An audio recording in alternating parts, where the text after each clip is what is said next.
قربانی کی غرض و غایت اور اس کا ثواب اور اس کی حقیقت کے متعلق کیا ہے؟ چنانچہ حدیث کی کتاب سنن ابن ماجہ میں حضرت زید بن ارقم رضی اللہ تعالی عنہ سے روایت ہے کہ قربانی کے سلسلے میں صحابہ کرام رضوان اللہ تعالی علیہم اجمعین نے حضور صلی اللہ تعالی علیہ وآلہ وسلم کی خدمت میں عرض کیا کہ یا رسول اللہ صلی اللہ تعالی علیہ وآلہ وسلم یہ قربانیاں کیا ہیں؟ اس کے متعلق آپ ارشاد فرمائیے۔ تو حضور صلی اللہ تعالی علیہ وآلہ وسلم نے ارشاد فرمایا اصحاب کے سوال پر، کیا ارشاد فرمایا؟ کہا کہ یہ تمہارے باپ ابراہیم علیہ السلام کی سنت ہے۔ قربانی کیا ہے؟ یہ تمہارے والد حضرت ابراہیم علیہ السلام کی سنت ہے۔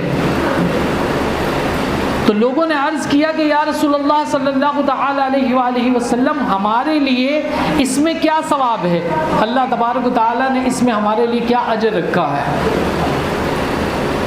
تو آپ صلی اللہ تعالی علیہ وآلہ وسلم نے اس پر ارشاد فرمایا کہ ہر بال کے مقابل میں ایک نیکی اللہ تبارک و تعالی نے تمہارے لیے رکھی ہے۔ اب آپ اندازہ لگا لیجئے کہ قربانی کا جو جانور ہوتا ہے اس کے جسم کے اوپر جو بال ہوتے ہیں کیا وہ شمار کیے جا سکتے ہیں؟ بہت مشکل ہے۔ اسی طرح جس طرح ان جانوروں کے جسم پر موجود بالوں کا شمار کرنا مشکل ہے، تو اللہ تبارک و تعالیٰ کی بارگاہ سے اس کا اجر ایسا عطا ہوگا کہ جو شمار نہیں کیا جا سکے گا، یعنی لا تعداد اللہ تبارک و تعالیٰ نیکیاں عطا کرے گا اس قربانی کے بدلے میں۔ لوگوں نے کہا کہ اون کا کیا حکم ہے؟ تو رسول اللہ صلی اللہ تعالی علیہ وآلہ وسلم نے فرمایا کہ اون کے ہر بال کے بدلے میں بھی نیکی ہے۔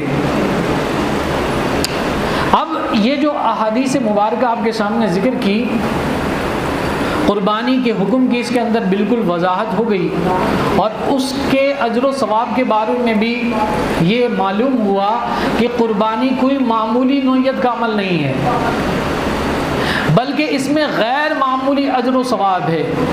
قربانی کے جانور کے جسم کے اوپر ہزاروں لاکھوں بال ہوتے ہیں جن کا شمار انسانی بس کی بات نہیں۔ اس حدیث شریف کا مفہوم یہ ہے کہ قربانی کرنے سے بے شمار اور ان گنت نیکیاں نامہ اعمال میں لکھی جاتی ہیں۔